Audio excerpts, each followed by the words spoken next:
મેંદરડા ખાતે મધુવંતી નદીના કિનારે સ્થિત હિન્દુ સ્મશાન ભૂમિ પાસેની સંરક્ષણ દિવાલ ચોમાસામાં અતિ ભારે વરસાદના કારણે સાવ તૂટીને પડી ગયેલ છે, જેમની રજૂઆતો હિન્દુ સ્મશાન ભૂમિના સમિતિ દ્વારા શ્રી જિલ્લા પંચાયતના પ્રમુખ શ્રી હરેશભાઈ ઠુમ્મરને મળતા, જેને ધ્યાનમાં લઈને જિલ્લા પંચાયત સિંચાઈ વિભાગમાંથી શ્રી હરેશભાઈ ઠુમ્મરે આ દિવાલ મજબૂત થાય અને 1 મીટરથી પણ પહોળી આરસીસીવાળી થાય અને આ દિવાલ માટે 28 લાખની રકમ મંજૂર કરાવી અને આજે શ્રી જિલ્લા પંચાયત પ્રમુખ શ્રી હરેશભાઈ ઠુમ્મર દ્વારા મેંદરડા ગામને મોટામાં મોટી ગિફ્ટ મળેલ છે।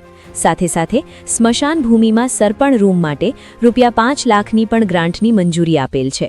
પ્રમુખશ્રીના આવા સરસ અને ગામ પ્રત્યેની હૃદયની ભાવના અતિ સારી અને લાગણીવાળી છે। Bureau chief Sarfaraz Rafai, Junagadh. નમસ્કાર।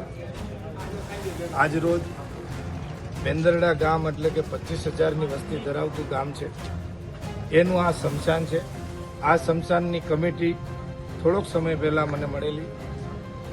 આ સ્મશાન મધુવંતી નદીને કાંઠે આવે છે, ત્યાં અમારી દિવાલ નહીં હતી, દિવાલ પડી ગયેલી હતી। મને રજૂઆત કરતા અમારી જિલ્લા પંચાયત સિંચાઈ વિભાગમાંથી મેં દરખાસ્ત તૈયાર કરીને ગાંધીનગર મોકલી અને સરકારશ્રીને રજૂઆત કરી કે આ દિવાલ બનાવવી પડે એમ છે। સરકારશ્રીએ ₹28 લાખને ખર્ચે આ દિવાલ બનાવવા માટેની મંજૂરી આપેલી છે। ત્યારબાદ એક મારા નાણાં પંચની મારી પર્સનલ ગ્રાન્ટમાંથી મેં ₹5 લાખ સરપંચ રૂમ બનાવવા માટે આપેલા હતા।